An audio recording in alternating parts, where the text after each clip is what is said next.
Այսօր մենք մի շատ հետաքրքիր ժողովածուի, մի շատ արժեքավոր գրքի շնորհանդեսն ենք անում այստեղ։ Գիրք, որը հրատարակվել է 2019 թվականին, բայց 2020-ի սկզբին, ճիշտն ասած, մենք ուզում էինք այստեղ Մատենադարանում հենց այսպիսի մի շնորհանդես կազմակերպել, բայց համավարակը հասկանալի պատճառով խանգարեց, եւ այնուամենայնիվ այսօր 2 տարի հետո որոշեցինք, որ պիտի լինի այդ շնորհանդեսը, հաշվի առնելով գրքի նշանակությունը, միջազգային նույնիսկ նշանակությունը։ Մենք հաճախ մեզ թվում է, որ մեր երկրի, մեր ժողովրդի, մեր պատմության, մշակույթի մասին բոլորը գիտեն, ծանոթ են եւ այլն, այնինչ իրականում այդ հարցում մենք շատ ավելի, ինչ ասեմ, եթե մեր պատմական ուղին եւ թողած մշակութային ժառանգությունը համատենք նրա հետ, թե ինչպիսի, այսպես ասած, տեղ ու դիրք ունենք մենք այսօր աշխարհի գիտամշակութային քարտեզի վրա, եթե կարելի այդպես ասել, ապա դա այդ երկուսը իրար չեն համապատասխանում։ Եվ մենք պիտի շատ ջանք թափենք, որպեսզի այս պատշաճ ուրեմն իր տեղը գտնի հայ մշակույթը, հատկապես միջնադարյան մշակույթը։ Շատ մեծ կարևորություն եմ տալիս եւ կարծում եմ բոլորս էլ պիտի տանք շատ մեծ կարևորություն այն հանգամանքին, որ գիրքը ժողովածուն հրատարակվել է Բրիլ հրատարակչության կողմից, հոլանդական, որը ինչպես գիտեք գրեթե 340 տարվա պատմություն ունեցող հրատարակչություն է, դեռ 17-րդ դարից, որ հրատարակվում է Լեյդեն քաղաքում, Լեյդենը, որը այն ժամանակ կոչվում էր Լուգդունում բատավորում, կամ Լուգդունի բատավորում, հոլոված ձևով, այդպես լատինացված ձևով, հետագայում ավելի հաճախ հանդիպում է Լեյդեն անունով եւ այսօր բոլորիս հայտնի Լեյդեն քաղաքն է, մի հրատարակչություն, որը կարելի է համարել առաջատար հրատարակչություն, հատկապես գիտական, մանավանդ հասարակագիտական հրատարակությունների առումով, արվեստաբանական, պատմաբանասիրական, միջնադարագիտական հրատարակությունների առումով կարելի ասել, որ չկա Բրիլին հավասար որևէ հրատարակչություն եւ գուցե այսպես համեմատությունը այդքան մի քիչ տհաճ լինի, բայց եթե մենք մի 30-40 գիրք հրատարակում ենք Երևանում կամ չգիտեմ հայկական միջավայրում, ապա մի Բրիլում մեկ հրատարակությունը նույնքան արձագանք է ունենում, ինչքան այդ 30-40 գիրքը, ոչ թե անպայման որովհետև Երևանում տպվածը արժեք չունի, այլ որովհետև բոլորովին այլ մակարդակ է դա եւ հրատարակության, եւ տարածման, եւ ակադեմիական շրջանակներում իր ընդունելություն գտնելու առումով։ Եվ իհարկե միանգամից պետք է ասել, որ գիրքը հրատարակված է շատ բարձր որակով, նաև տպագրական բարձր որակով, բարձրորակ նկարներով, պատկերներով, հատակագծերով, եւ իհարկե առաջին հերթին մեր շնորհակալությունն ու երախտիկը հեղինակներին, կազմողներին եւ հեղինակներին, որոնք շատ մեծ աշխատանք են կատարել, անգլո-ֆրանսերեն փաստորեն հրատարակություն է, անմիջապես նկատելի է, որ կա եւ Հայաստանի գիտնականների եւ արտասահմանի գիտնականների, հայագետների, արևելագետների մասնակցությունը, ինչպես նաեւ ավագ սերնդի եւ ավելի երիտասարդ սերնդի այս բոլորի համադրությունն է, որը շատ ուրախալի է։ Գիրքը նվիրված է Ռոբերտ Թոմսոնի հիշատակին, որը ինքը հենց հոդվածներից մեկի հեղինակն է, բայց ուրեմն վախճանվեց եւ գիրքը փաստորեն կազմողներն ու հեղինակները որոշել են նրա հիշատակին ձոնել, որը շատ գեղեցիկ երևույթ է։ Գիրքը ինքը կոչվում է ուրեմն Աղթամարի Սուրբ Խաչ եկեղեցին, բայց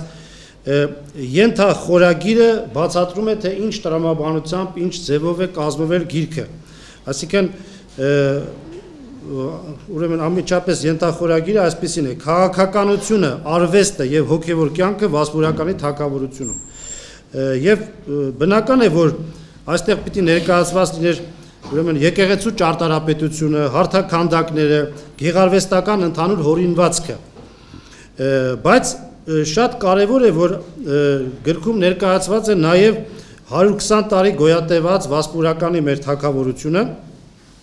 իր քաղաքական կառուցվածքով, կրոնաիրավական իր դրությամբ նրա փոխառնչությունները այլ երկրների ու մշակույթների, մասնավորապես Բյուզանդիայի եւ արաբական աշխարհի հետ։ Այլ կերպ ասած տրված է այն միջավայրը, այն մթնոլորտը եւ պայմանները, որտեղ կարող էր ծնվել Աղթամարի Սուրբ Խաչի նման մի ձեռակերտ հրաշք։ Հայ միջնադարյան մշակույթի հազվագյուտ մի մարգարիտ, որը մինչև այսօր հիացնում է դիտողին։ Ես կարծում եմ, որ միջնադարյան այս եկեղեցու վանքի նման բազմազան ու համապարփակ ներկայացումը կարող է օրինակ ծառայել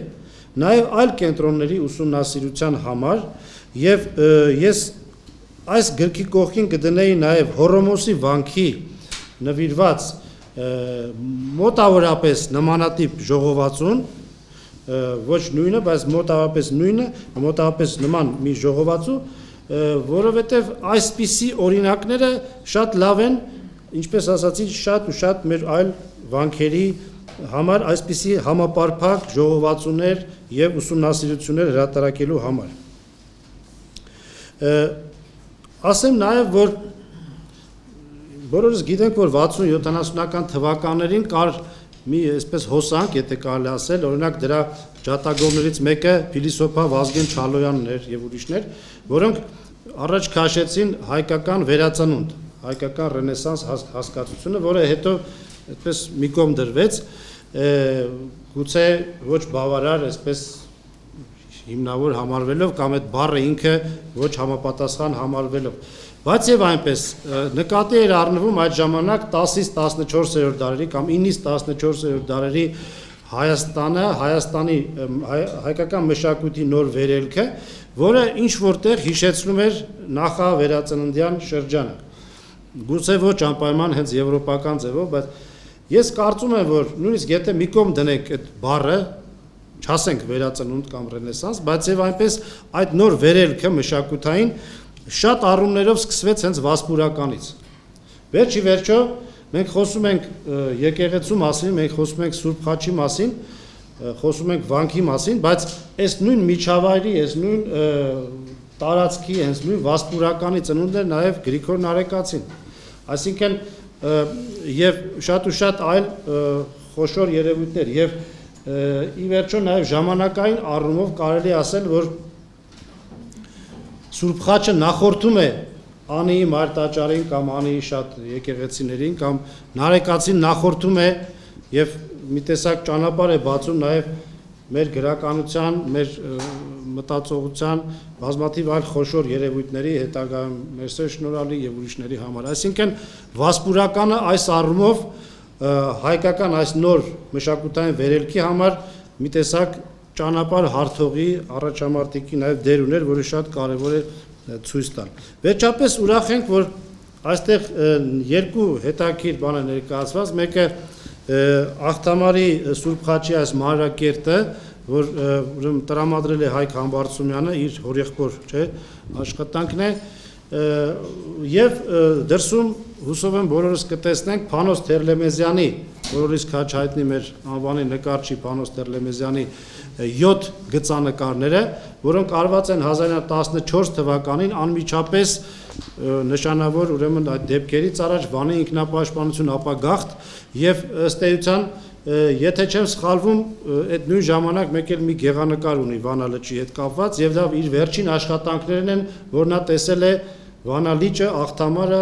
Սուրբ Խաչը եւ այսպես ասենք հեռացել իր հարազատ վայրերից։ Ուրեմն ահա մենք առաջի անգամ իմիջայլոց սա Մատենադարանի արխիվում պահվող գծանկարներ են, որ առաջի անգամ ցուցադրվում են եւ հուսով եմ, որ բոլորդ կտեսնեք։ 2014 թվականին Փարիզում կազմակերպվեց Աղթամարի Սուրբ Խաչ եկեղեցուն նվիրված գիտաժողով եկեղեցու կառուցման 1100-ամյակին ընդառաջ։ Գիտաժողովը տեղի ունեցավ Ֆրանսիայի գիտությունների ակադեմիայի եւ առաջատար ուսումնասիրությունների ինստիտուտի աջակցությամբ։ Գիտաժողովի նպատակն էր արդիականացնել հուշարձանի ուսումնասիրումը, այն դարձնել բազմակողմանի ուսումնասիրությունների առարկա, որը դիտարկվում է ոչ միայն որպես զուտ ճարտարապետական կոթող եւ արվեստի գործ, այլ ավելի լայն համատեքստում։ Ահա այդ գիտաժողովի նյութերն են տպագրված այս գրքում, որը լույս է տեսել Բրիլ ակադեմիական հրատարակչատան հայագիտական ուսումնասիրություններ մատենաշարում։ Մեր գիրքը այդ մատենաշարի 3-րդ հատորդ է։ Իսկ մատենաշարը ղեկավարում են հայագետներ Վալենտինա Կալցոլարին եւ Թեո Վան Լինթը։ Գիրքը բացվում է Ժան-Պիեր Մահեի ներածական խոսքով, որը նվիրված է վասպուրականի պատմական անցյալին, նրա հարուստ մշակույթին, ինչպես նաև այստեղ վասպուրականում խոր արմատներ ունեցող աստվածաբանական մտքի խորհրդապաշտական ժառանգությանը։ Այնուհետև մեր Զարուհի Պողոսյանի եւ իմ ընդարձակ առաջաբանն է, ուր խոսում ենք հատորի նպատակների մասին եւ տալիս ենք հոդվածների կարճ նկարագրությունը։ Առաջաբանը պարունակում է նաև աղթամարին նվիրված բիբլիոգրաֆիա։ Այստեղ ընդգրկված են եկեղեցու մասին առաջին հիշատակությունները եւ նկարագրությունները։ Օրինակ Հենրի Լինչի 1901 թվականին լույս տեսած հայտնի Հայաստան երկաթորյակը, Ժոզեֆ Ստրժիգովսկու, Երվանդ Լալայանի, Հովսեփ Օրբելու աշխատությունները եւ այնուհետեւ մինչ այժմ լույս տեսած աղթամարին նվիրված 11 մենագրություններ ցանկը։ Դրանց շարքում իհարկե առանձնահատուկ պետք է նշել Սիրարփի Տերներսեսյանի Աղթամարի Սուրբ Խաչ եկեղեցին կոթողային աշխատությունը։ Առաջաբանում վերատպել ենք մի շարք արխիվային լուսանկարներ եւ այստեղ առաջին անգամ տպագրվել են Փանոս Թերլեմեզյանի 14 թվականին արված գծանկարները, այսինքն գծանկարների մի մասը, որոնք հիմա օրիգինալները ցուցադրվում են Մատենադարանում։ Այս գրքում նրանք հրատարակվում են առաջին անգամ։ Ես կխոսեմ այն հոդվածների մասին, որոնք հիմնականում հիմնված են գրավոր աղբյուրների ուսումնասիրության վրա։ Այդ հոդվածների շարքը սկսվում է անգլիացի գիտնական Թիմ Գրինվուդի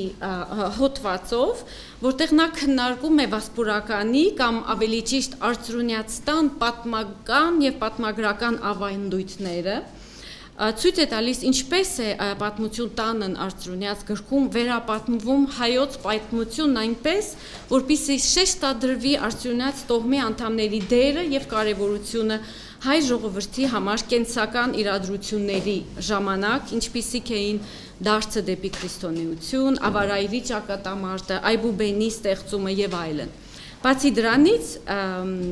իր պատմություն տանն արծրունյաց գործի մեջ թողմա արծրունին հաճախ է կիրառում Մովսես Խորենացու կամ Եղիշեի կողմից կերտված պատկերներ արծրունյաց տան անդամներին նկարագրելիս, ըստ Գրինվուդի։ Գրինվուդը քննարկում է նաև 9-րդ դարի վերջում եւ 10-րդ դարի սկզբում վասպուրականում գործող իրավական նորմերը ըստ Թովմա Արծրունու մոտ պահպանված տվյալների։ Ինչպես ասեցինք, համատեքստը վասպուրականի արքայության եւ նաեւ Աղթամարի Սուրբ Խաչվանքի ստեղծման շատ կարեւոր էր։ Դրա համար հրավիրել էինք հայտնի ֆրանսիացի բյուզանդագետ Ժան-Կլոդ Շեյնեին, որը դիտարկում է վասպուրականի պատմությունն ըստ բյուզանդական աղբյուրների եւ բյուզանդական կայսրության մակեդոնյան հարստության արևելյան քաղաքականության համատեքստում։ Նա նշում է, որ վասպուրականը հազվադեպ է ուղղակիորեն նշվում բյուզանդական աղբյուրներում, որոնցից ամենակարևորը հանդիսանում է Կոնստանտին Ծիրանացին կայսրի արարողությունների մասին գիրքը։ Սակայն հենվելով պղնձե կնիքներից բխող տվյալների վրա, նա մասնագետ է այդ պղնձե կնիքների բյուզանդական, Շեյնեն եզրակացնում է, որ վասպուրականը եւ նրա հետ հարաբերությունները թե քաղաքական, թե կրոնական տեսակետից կարևորագույն նշանակություն են ունեցել Բյուզանդիայի 10-րդ դարի դեպի արևելք ընդարձակման, կարելի ասել զավթողական քաղաքականության եւ Հայաստանի տարածքների գրավման տեսակետից։ 10-րդ դարում Վասպուրականին եւ ընդհանրապես Հայաստանին հարող մյուս գերպետությունը ժամանակի դա Աբասյան խալիֆատն էր, Աբասյան խալիֆայությունն էր։ Արաբական աղբյուրներում Վասպուրականի մասին տեղեկությունները ներկայացնում է Ալիսոն Բակկան, որը արաբագետ, պարսկագետ, նաեւ հայագետ է։ Ըստ Վակկայի արաբ պատմագրության մեջ Վասպուրականը հաճախ չի հիշատակվում, իսկ երբ դա արվում է, այն հանդես է գալիս իբրև մի անկախ քաղաքական միավոր, անկախ Արմենիայից։ Բացի դրանից, Վասպուրականը բավականին մանրամասնորեն նկարագրված է արաբերեն աշխարհագրական գործերում, ներառյալ նահանգի քաղաքների, ճանապարհների եւ այստեղից արտահանվող կարևոր ապրանքների եւ հումքի նկարագրությունը։ Այսինքն արաբական աղբյուրներում ավելի կարևոր էր տնտեսական նշանակությունը Վասպուրականի, թեպետ չէր թերագնահատվում նաեւ քաղաքական դերը։